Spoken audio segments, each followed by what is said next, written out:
Olá, Salto para o Futuro está entrando no ar pela TV Escola. Quando a Lei de Diretrizes e Bases da Educação Nacional foi promulgada em 96, muitos professores comemoraram o tratamento especial dado à educação à distância num artigo específico, o 80. Este é um dos temas que vamos debater no programa de hoje. São nossos convidados o presidente do Conselho Estadual de Educação de São Paulo, Arthur Fonseca Filho, a diretora de Planejamento e Desenvolvimento de Projetos da Secretaria de Educação à Distância, do MEC, Carmen Moreira de Castro Neves, e o reitor da Universidade Federal do Ceará, Roberto Bezerra. Contamos também com as participações dos professores dos estados do Pará e de Pernambuco. E você é nosso convidado especial. Mande já a sua mensagem.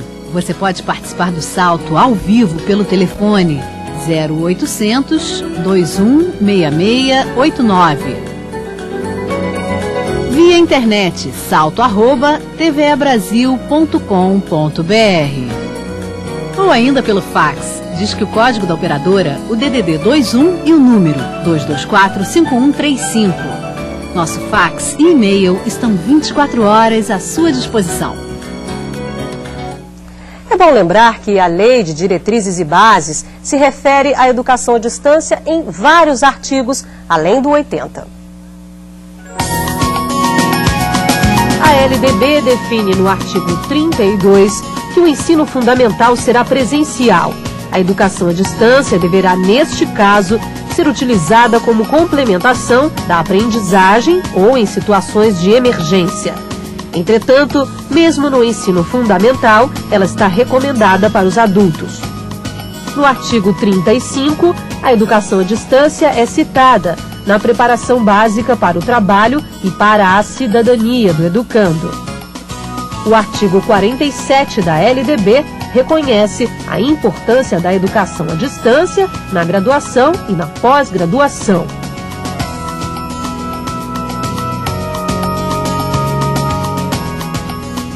Ok. Vamos tentar destrinchar um pouco o que são todos esses artigos. Eu gostaria de começar com a professora Carmen. Lá no artigo 32 diz que em situações emergenciais é possível usar a educação à distância no ensino fundamental. Quais são essas situações emergenciais? Bem, isso ainda não foi disciplinado pelos conselhos estaduais de educação. Mas a lei foi sábia quando disse que as crianças devem estudar de uma forma presencial. É importante isso porque há todo um processo de desenvolvimento psicossocial que deve ser respeitado. As situações emergenciais seriam quando uma criança está doente, por exemplo, está hospitalizada, ou está viajando com os pais. No Japão, há muitos alunos que acompanham, inclusive a TV Escola, e fazem cursos de ensino fundamental à distância. Então, essas seriam situações emergenciais, por exemplo. Agora, professor Arthur, o senhor é presidente de um conselho estadual de educação. E como essa educação à distância seria no caso do ensino médio, por exemplo? Ela não seria, ela está sendo. Em verdade, até alguns estados, como o próprio estado de São Paulo, antes mesmo da LDB, ensaiava alguns passos autorizando instituições,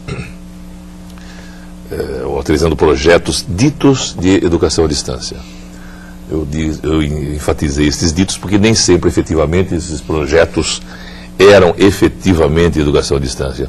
Eram mais projetos não presenciais, com propostas que eram mais adequadas a ensino presencial, sem que se exigisse a presença, do que efetivamente projetos de educação à distância. Mas realmente, em verdade, no Estado de São Paulo, porque a partir do decreto que delegou competência aos sistemas de ensino de disciplinarem essa educação à distância quanto à certificação relativamente à educação básica, ensino fundamental e médio e educação profissional de nível técnico.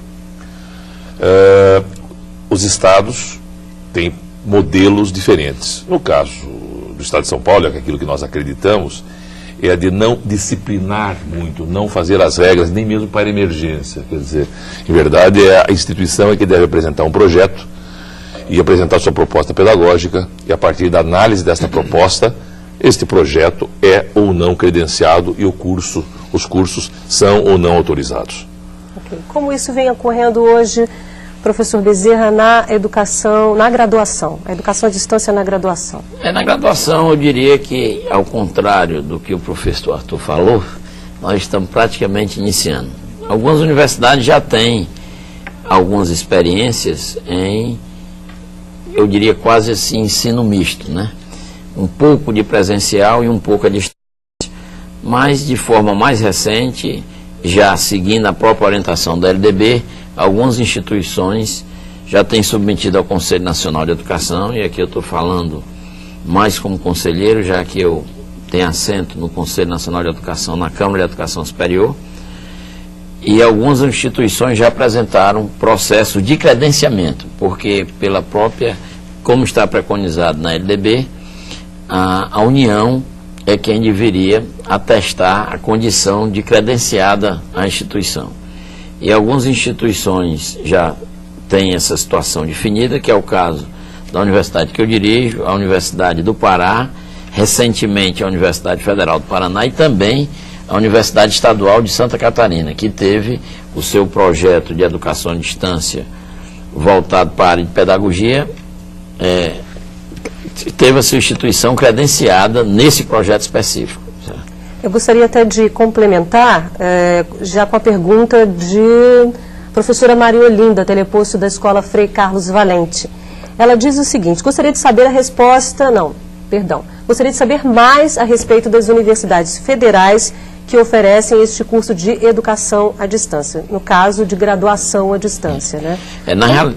Pode falar, professor. Na realidade, nós temos o caso da Universidade Federal do Pará, que ministrará um curso de educação à distância voltado para a formação de professor, licenciatura em matemática. A universidade que eu dirijo, licenciatura em convênio com a Secretaria de Ciência e Tecnologia do meu estado, que de uma forma assim, bastante visionária no sentido positivo, vendo na frente do tempo, a partir de uma rede de centros vocacionais tecnológicos, está ultimando o que seria a base necessária e fundamental para que nós venhamos a iniciar o nosso projeto de formação de professores licenciados na área de matemática, física, química e biologia, envolvendo, numa primeira fase, 10 municípios do estado do Ceará, um total de 1.080 alunos. Então, é uma experiência que eu diria nova, é uma experiência que tem um acordo internacional envolvendo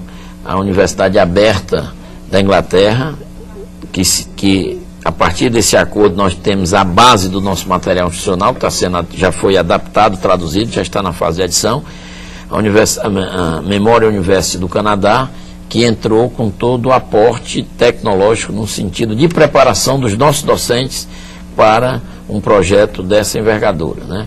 Temos também a Universidade Federal de Santa Catarina, que já vem fazendo isso, inclusive em nível, que eu diria assim, um pouco misto na área de engenharia de produção.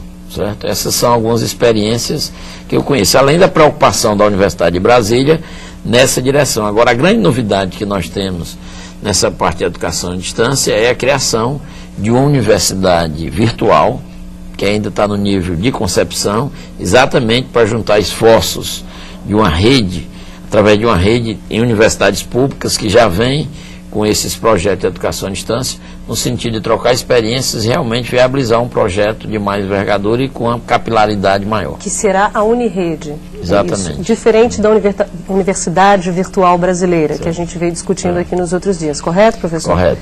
Ok, nós já temos perguntas por fax, não é, Mônica? Obrigada. Professor Ismar Inácio, de Teotônio Vilela, Alagoas. Temos uma LDB que aborda e muito a educação à distância. Não sou contra, mas como fica a população que não tem acesso à escola nem às novas tecnologias? Um bom exemplo mostrado em Central do Brasil é o de Dora como escrevedora. Professora Carmen. É interessante sua pergunta. Uma das grandes tendências da educação à distância hoje é justamente não centrar a educação numa tecnologia só. Então, hoje as pessoas estão falando mais do computador, mas, na verdade, o material impresso, ele ainda, para algumas regiões, para alguns professores, para alguma determinada clientela, ainda é válido. Nós, no MEC, por exemplo, nós temos o Proformação, que é um programa de leigos, que usa basicamente material impresso e televisão. Nós do Salto também, né? O Salto também, não é? Então, não há um modelo exclusivo de educação à distância. O que há é a convergência de vários modelos, de várias mídias, de várias tecnologias, de várias metodologias. Essa convergência faz a riqueza e traz uma pluralidade para a educação à distância, pluralidade essa que torna muito difícil legislar e avaliar a educação à distância. Professor Arthur, gostaria de comentar? Eu acho que o que a Carmen está colocando é bem aquilo que a gente vive. Acho que todos os sistemas de ensino que atuam com educação básica, né, então, portanto, os sistemas estaduais, têm vivido bem esse problema. E eu só queria fazer uma ressalva para que é evidente que o material, para que fique claro isso, que o material escrito é talvez o meio mais antigo e mais usado de mídia de educação à distância, é o material impresso. Quer dizer, o ensino por correspondência é o precursor da educação à distância. Mas, no entanto, o que nós entendemos é que este meio, quer dizer, nos projetos de educação à distância, especialmente quando eles se referem à educação básica, para alguém que não é ainda leitor efetivo e completo, este material impresso requer uma preparação toda especial. Então não é a mídia que deve ser esta ou aquela, a internet, a informática, mas o uso, o meio, o projeto pedagógico, o material didático, que aqui passa a ser muito mais essencial do que nos projetos presenciais. Quer dizer, eu diria que no ensino presencial o material eventualmente é até dispensável, e a figura e a presença e a ação docente permanente e contínua é fundamental. Nos projetos de educação à distância, o processo é inverso. O que é fundamental é realmente que a capacitação profissional projete um material didático adequado para o uso que ele vai ter. Portanto, esta pessoa que fica num lugar onde não tem acesso ao meio, a outros meios, mas que tem um material, se ele tiver material impresso, feito para ser usado sem o auxílio do docente, se ele tiver esta intenção e esta capacidade, esta competência, evidente que o impresso é um material, além de tudo, barato e bom para atender a população brasileira como um todo. Ok. Eu queria voltar um pouquinho à questão da graduação e da pós-graduação, professor Bezerra. O que um aluno, uma pessoa interessada em cursar um curso de graduação à distância, deve observar, deve saber, para saber se aquele curso é de qualidade, se ele deve ingressar naquele curso ou não? Tinha dois aspectos aí que deveriam ser vistos. Não só o aspecto de qualidade, que é fundamental, mas também o desdobramento para que o aluno não seja vítima de uma determinada aventura. O que é que eu quero dizer com isso? É que hoje existe na própria legislação, sem querer puxar sempre para o lado da legislação, certo? Um disciplinamento que tem que ser seguido. Então, o próprio sistema de educação superior brasileiro, tanto no que se refere à parte pública como privada e também os sistemas estaduais, tem um certo rito para que um curso venha a ser ministrado, tem um certo processo que envolve autorização, envolve, numa etapa posterior, o próprio reconhecimento daquele curso, e hoje o processo de reconhecimento, avançamos bastante hoje no país, hoje o processo é monitorado por determinados procedimentos de avaliação. Hoje nós temos, no caso da graduação presencial, o Exame Nacional de Curso, nós temos, no caso da graduação presencial, análise das condições de oferta em que esses cursos acontecem, certo? E nisso, nas próprias condições de oferta, são levadas em conta não só a organização didático-pedagógica da proposta colocada em discussão, mas também o próprio corpo docente e a própria infraestrutura existente. Então, no caso de educação à distância, como o professor Arthur ressaltou e a professora Carmen, aí surge um fato novo, que é importante, que é exatamente em função das mídias que serão utilizadas, certo? Dois aspectos têm que ser levados em conta. Hoje, no curso presencial, o aspecto de titulação é muito estimulado, muito acompanhado. No caso de curso de educação à distância, deve ser acompanhado, no caso dos docentes envolvidos no projeto, certo? Realmente a preparação dos docentes naquele tipo de metodologia que será utilizada. E do outro lado, quando se fala nas condições de oferta, é a própria infraestrutura daquela mídia que está sendo utilizada. Se for áudio, tem que se verificar essa infraestrutura, se se for televisão, se for computador e assim por diante. Inclusive, eu queria voltar um pouquinho, que eu não vejo de uma forma tão assim, sem esperança, como o professor de Teotônio Vilela viu, assim, colocando como contraponto a perspectiva, como se tivesse uma parafernália tecnológica por trás da educação à distância, e na realidade isso não é propriamente, é uma visão um pouco reduzida. Então tem mídias, como os dois companheiros de mesa ressaltaram aqui, tem mídias apropriadas para cada situação, cada projeto tem que ter uma mídia. Então, sendo bem objetivo, no caso do curso de graduação, essas coisas têm que ser levadas em conta e a instituição que o está administrando tem que ter a condição de ser credenciada para tal. Sem um credenciamento, ela está à látera, isto é, ela está ao lado do que realmente deveria existir. E o desdobramento disso deverá acontecer o não reconhecimento do seu diploma, já que é um curso de graduação, e uma série de consequências que a vítima vai ser o próprio estudante. Tá joia. Vamos agora à participação do Estado do Pará. Acompanhando os debates sobre a educação à distância por toda essa semana, nós tiramos vários proveitos porque vários pontos ficaram claros para nós agora. E esses esclarecimentos, eles servirão de fundamentação para as nossas ações aqui no Estado do Pará. Agora, quanto à questão da legislação em educação à distância, nós temos ainda algumas dúvidas. Há o Decreto Federal de 98, que regulamenta a educação à distância, em geral, mas o que nós gostaríamos de saber é quanto ao ensino médio e a educação profissional. Há algo específico? Ou isso fica a cargo dos conselhos estaduais? Ok, professora Carmen, gostaria de responder? Pode responder. Posso responder, Arthur também.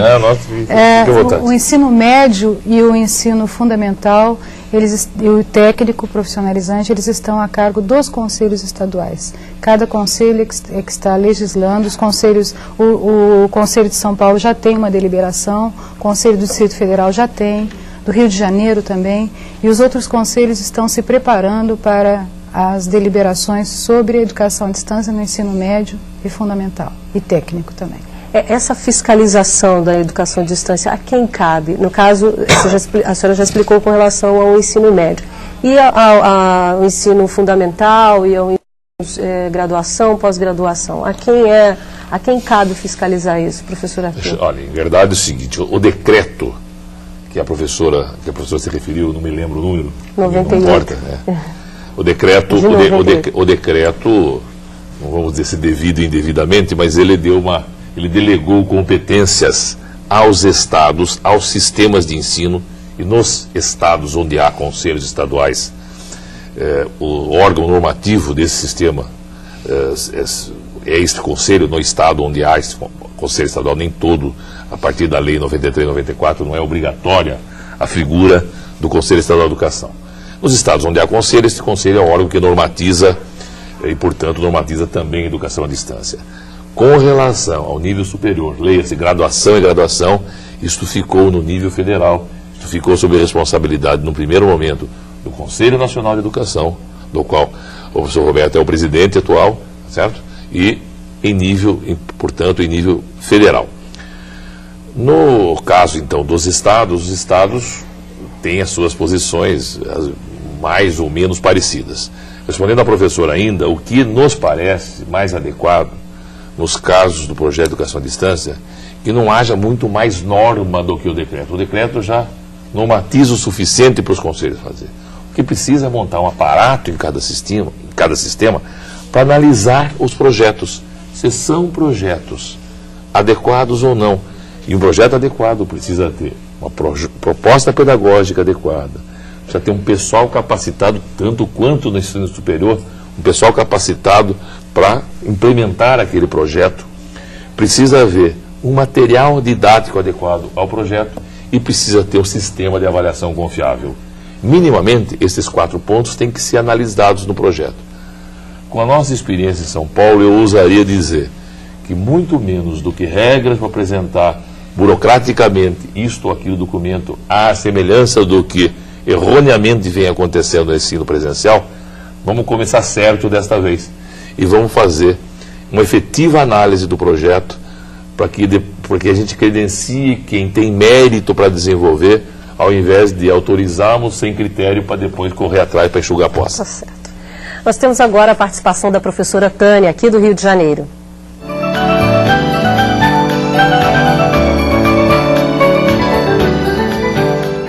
Olá, Tânia, obrigada pela sua participação, pode falar.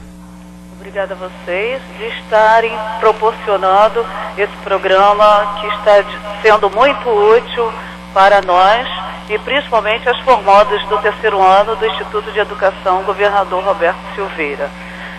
Assistindo às citações dos artigos da LDB logo no início do programa e ouvindo a fala da professora Carmen, gostaríamos de saber se dentro de uma situação emergencial no ensino fundamental do artigo 32, como ficará a situação do aluno brasileiro nesse processo?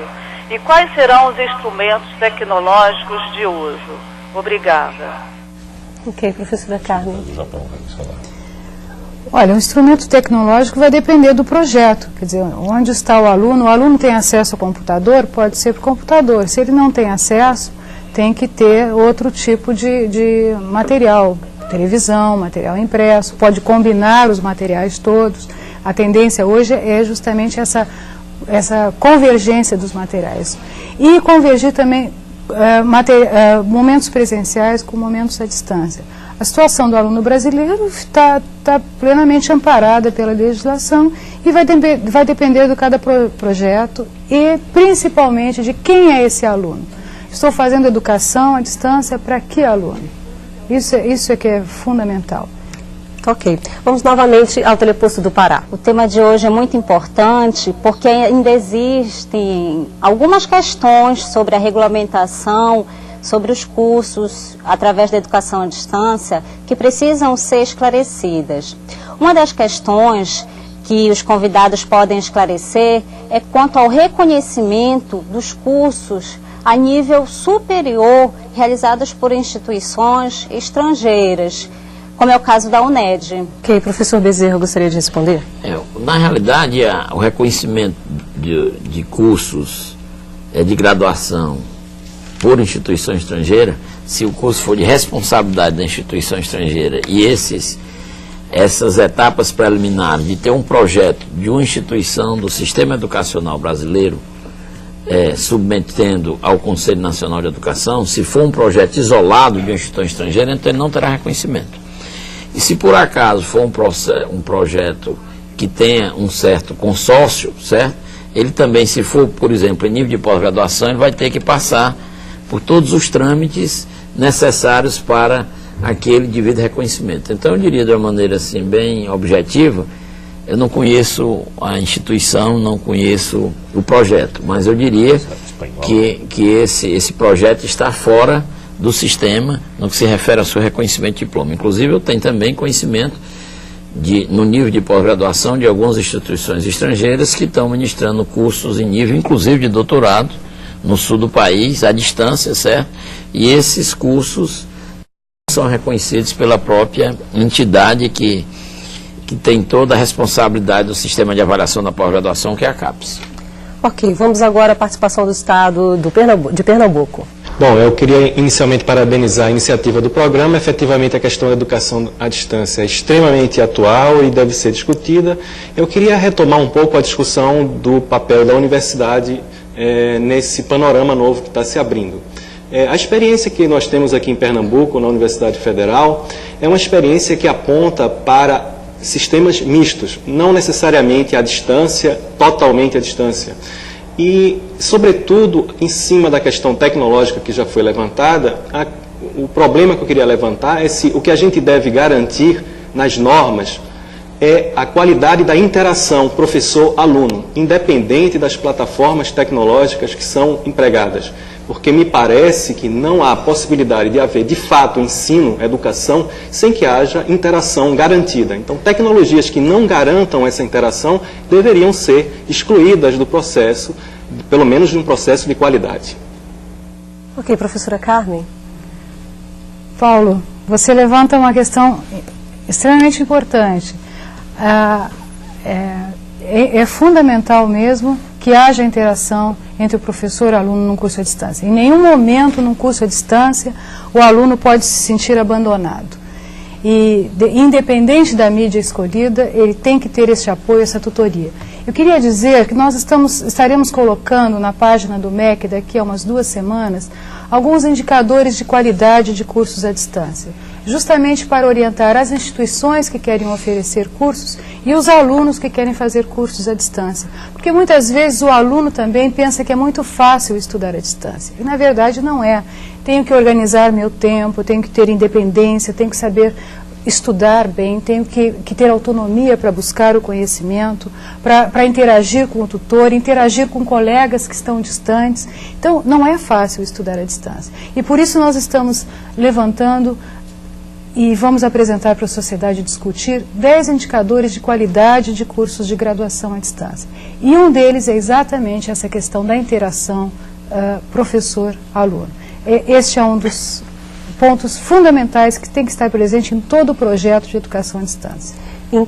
Essa página são todos os níveis que vão estar lá, de ensino fundamental, ensino médio superior? Não, só... O MEC não tem atribuição legal de legislar sobre o ensino fundamental e médio. Os indicadores estarão lá para cursos de graduação à distância. E pós-graduação também, não? A pós-graduação está sendo discutida com a CAPES. Ok. Bom, daqui a pouco nós voltamos para debater a regência de classe para professores que trabalham em programas de educação à distância. Até já.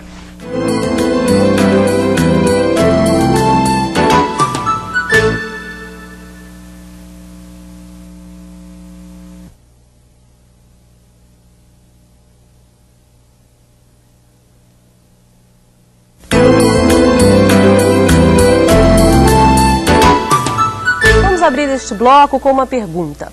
As tecnologias influenciaram os planos de carreira do magistério? Como fica a situação de um professor de um curso de educação à distância? Ele tem direito à regência de classe? O conceito de regência de classe se estende aos professores que trabalham com tecnologias interativas. A regência é garantida aos educadores que desenvolvem projetos em laboratórios, atendendo a alunos ou a outros professores.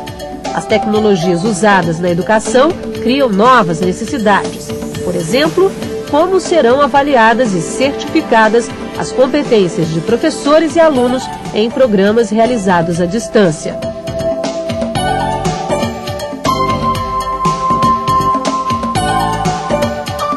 Olha, eu acho que, até por tudo que nós estávamos falando aqui, o conceito do trabalho docente pode mudar nos projetos de educação à distância. E enquanto os professores todos eram contratados em função de horas-aula, de jornada de trabalho, evidentemente, conforme as coisas acontecerem, este conceito de contratação, o próprio conceito de regência é outro. A regência é um conceito próprio do ensino presencial. Portanto, deve mudar em função de uma situação nova da educação à distância. As normas de contratação no serviço público, com certeza, não estão adequadas para a nova situação. As normas não estão adequadas. Mas, com certeza, nós vamos passar por um processo em que essa nova situação funcional do professor será abrigada por uma normatização que contemple uma nova atuação profissional. Não se pode vestir na camisa velha uma situação nova. Quer dizer, quem muda de time assim, ele muda do Vasco para o Flamengo, do Flamengo para o Vasco. Mas nós aqui vamos ter que ter uma regra, uma conduta nova, talvez mais flexível, que resolva, inclusive, algumas das amarras existentes nas regras de contratação do professor no serviço público, que já eram ruins para o ensino presencial e absolutamente inconvenientes para projetos de educação à distância. Tá certo. Nós temos agora uma ligação do Amapá.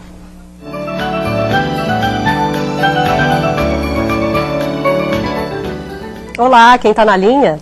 Meu nome é Nathaniel. Estou falando do teleposto Augusto Antônio Santana, Amapá. Minha pergunta é a seguinte: que sugestões vocês dariam para escolas de ensino médio ou universidade que ainda não adotaram a educação à distância na aprendizagem do aluno? Obrigada e boa noite. Obrigada pela sua participação. Professor Roberto. Eu acho que é importante essa sua pergunta, na direção de que nós hoje temos um desafio grande em todos os níveis da educação brasileira, certo? E o desafio, se nós formos para os quantitativos, são atingidos. No caso da educação superior brasileira, nós temos um vácuo muito grande. Hoje nós temos cerca de, como taxa de escolarização, que é um conceito que permite você medir dentro de um determinado contingente populacional a intensidade em que aquele nível educacional é praticado, aquele nível educacional, nós temos taxa de escolarização bruta da educação superior brasileira, uma taxa de cerca de 14%. Isso é medido como uma relação entre população nas universidades, nas faculdades de uma maneira geral, população no ensino superior, dividida pela população de 20 a 24 anos. E países, nossos vizinhos, a Argentina tem quase 40%, o Chile em torno de 30%, Bolívia 23%, os países centrais da Europa 50%, os Estados Unidos quase 80%. Então isso mostra a nossa defasagem em termos de quantitativos da nossa juventude dentro da universidade. Então nós temos este desnível muito grande e teríamos que superar. E uma das formas de nós superarmos, e também com preocupação de qualidade, não é só expansão, é a própria educação à distância. Então, no exemplo específico que eu citei aqui, de formação de professores, no caso da minha universidade, nós deveremos atingir, no primeiro ano, cerca de 1.080 jovens formando professores com qualidade, com responsabilidade, com a preocupação dessa interação entre professor e estudante, inclusive como um novo desafio, no caso de universidade, importante, porque a gente tem que estar sempre na fronteira, todos nós que estamos dentro da academia temos essa obrigação social de estarmos na fronteira, mas ao mesmo tempo preocupados com os benefícios que a sociedade poderia ter em consequência desse tipo de envolvimento. Eu diria que as universidades, de uma maneira geral, deveriam, todas elas, sem exceção, procurarem intercambiar, procurar trocar experiência no sentido de se credenciarem para educação à distância de uma maneira geral. Estou falando no nível de ensino e graduação. Tá Meus colegas... Eu acho até que vou entrar aqui numa... Pois não. Primeiro que a gente precisa entender que no ensino fundamental e médio a regra deve ser ensino presencial. A nossa grande meta, o nosso grande sonho, a nossa grande proposta, a proposta brasileira é atender todos os alunos na idade adequada no ensino fundamental e médio. Aliás, é o que a lei diz, obriga no ensino fundamental e insinua e enseja que os estados todos atendam a todos os alunos.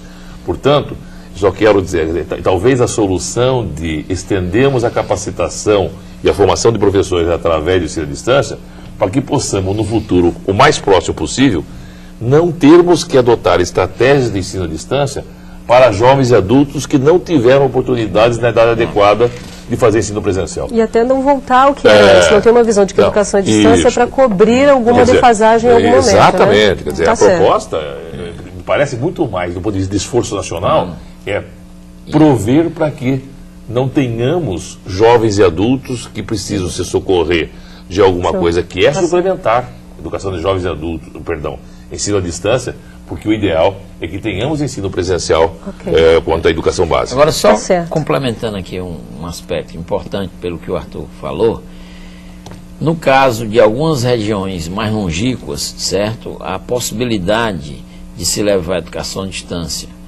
a partir de instituições, que eu diria assim, credenciadas, inclusive em nível superior, dentro de propostas com consistência sob o ponto de vista não só pedagógico, mas também com garantia de qualidade, é fundamental, porque você garante, dentro das condições atuais, você garante uma capilaridade que você não conseguiria vamos dizer assim, pela forma presencial, principalmente pelas condições de infraestrutura e de recursos que nós dispomos, tanto não só docentes como recursos físicos. Tá certo. Vamos voltar então ao estado do Pernambuco?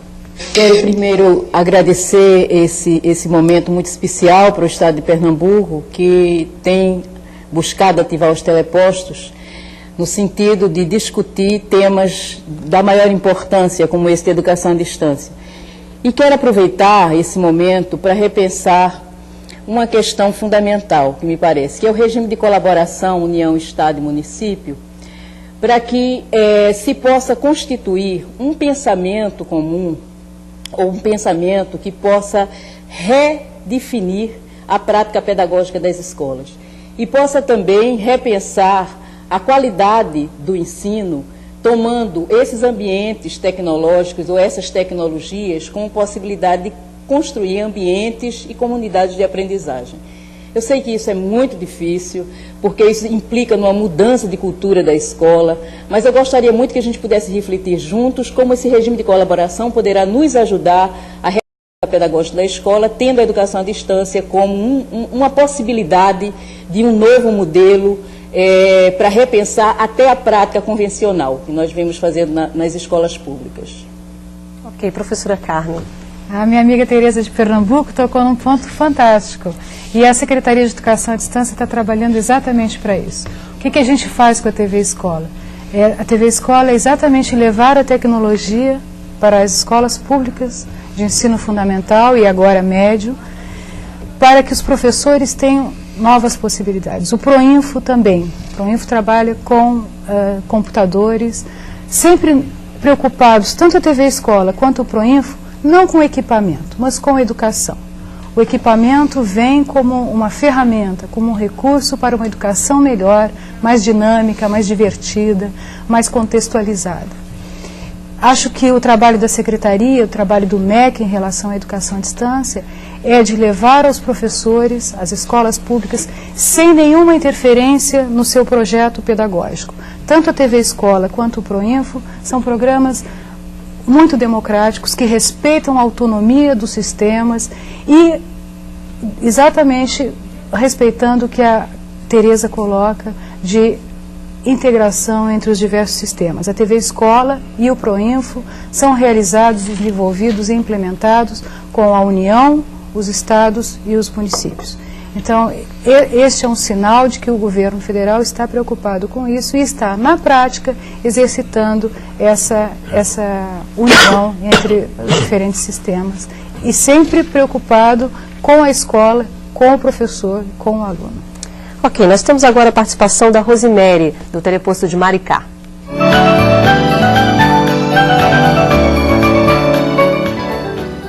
Oi, Rosemary, obrigada por participar mais uma vez aqui do Salto. Pode falar. A LDB prevê a formação através de cursos ministrados à distância.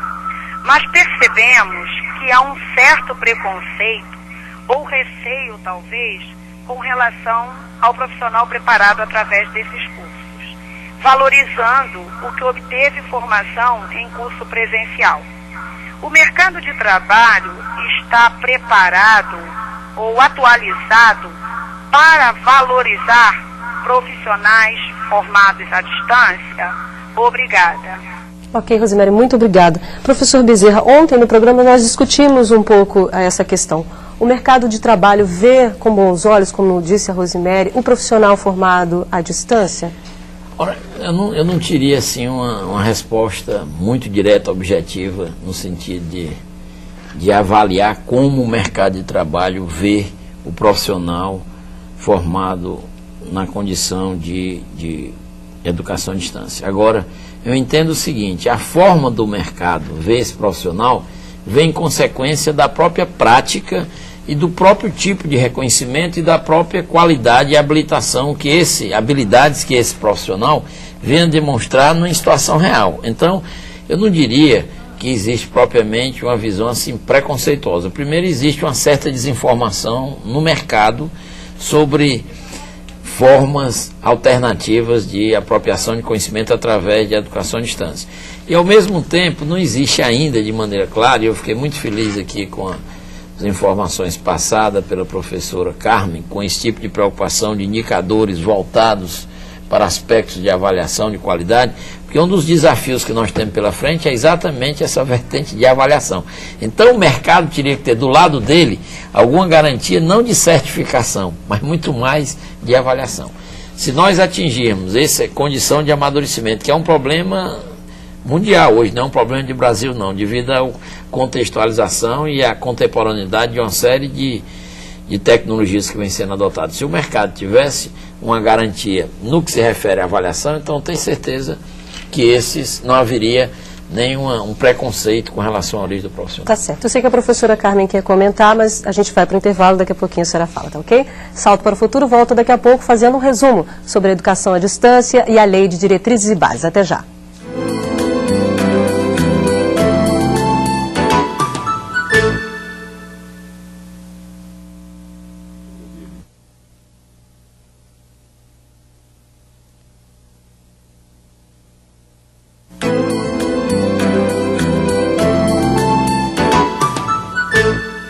A Lei de Diretrizes e Bases e a Educação à Distância é o que estamos debatendo no programa de hoje. A partir de agora, você fica sabendo quais os destaques dos nossos convidados sobre o tema. Eu quero começar com o professor Arthur. O que o senhor gostaria de destacar com relação à Lei de Diretrizes e Bases e a Educação à Distância?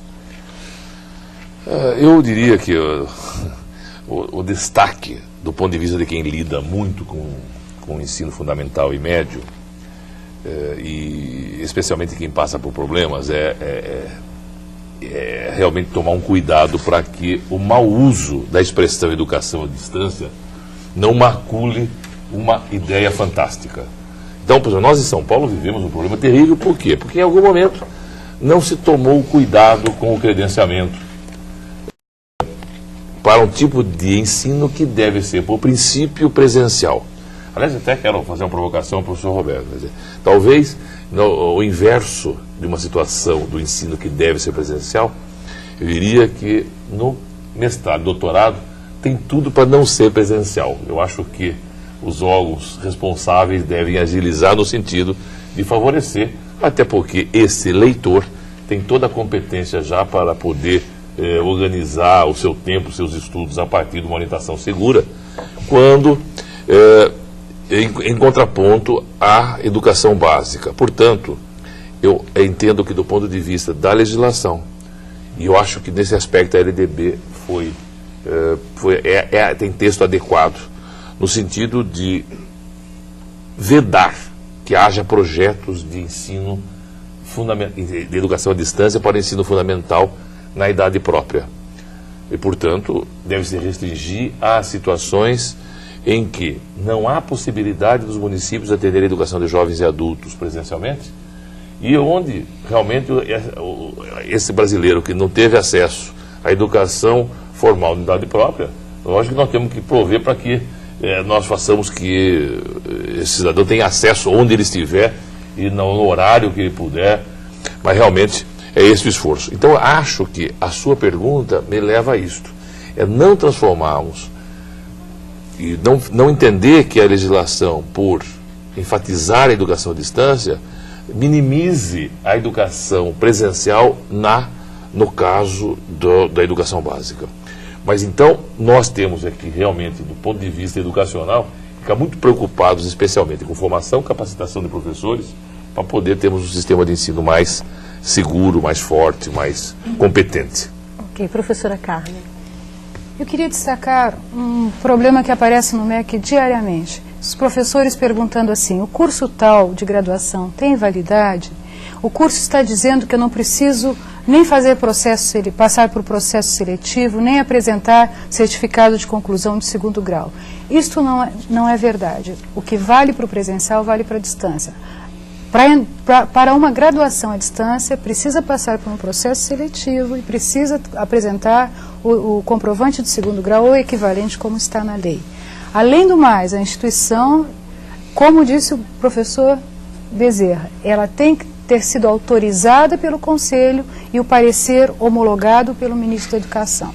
Para facilitar as pessoas, nós estamos colocando na página do MEC todas as instituições que estão sendo credenciadas. Se a instituição não diz para o aluno qual é o número do parecer do Conselho Nacional de Educação que autorizou o curso, este curso não está autorizado. Então, para que o aluno se resguarde, saiba que está fazendo um curso realmente autorizado pelo Ministério da Educação, ele precisa pedir esse parecer para essa instituição. Caso ela não tenha, possa entrar em contato com o MEC para saber se ela é credenciada ou não.